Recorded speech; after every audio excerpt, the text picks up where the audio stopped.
Certains champignons, on les reconnaît car en les cassant, eh bien, il y a du lait. Ils ont passé la matinée à ramasser les champignons en forêt d'Olonne.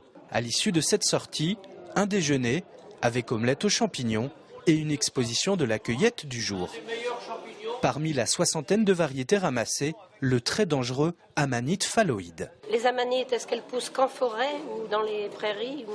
Oui, l'amanite phalloïde ne pousse que sous les arbres. Il se reconnaît avec son chapeau vert plus ou moins foncé, ses lamelles blanches et une volve à la base du pied.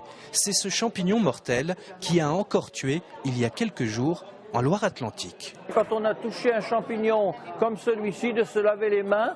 Et quand on ramasse des champignons dans la nature, si on n'est pas sûr, il faut absolument mettre ce champignon à part, ne pas le mélanger avec les autres, car quelques brins suffisent à non pas être mortels, mais intoxiqués.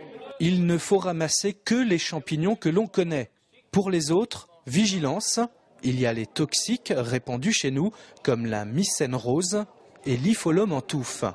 Et pour les comestibles, si vous voulez éviter d'être malade, il vaut mieux bien les préparer. Il doit être cuit complètement, hein, c'est-à-dire pour éviter toute forme de problème indigeste. En cas de doute sur les champignons que vous désirez consommer, on ne vous le dira jamais assez, consultez un pharmacien ou bien une association mycologique près de chez vous. Meurs pas.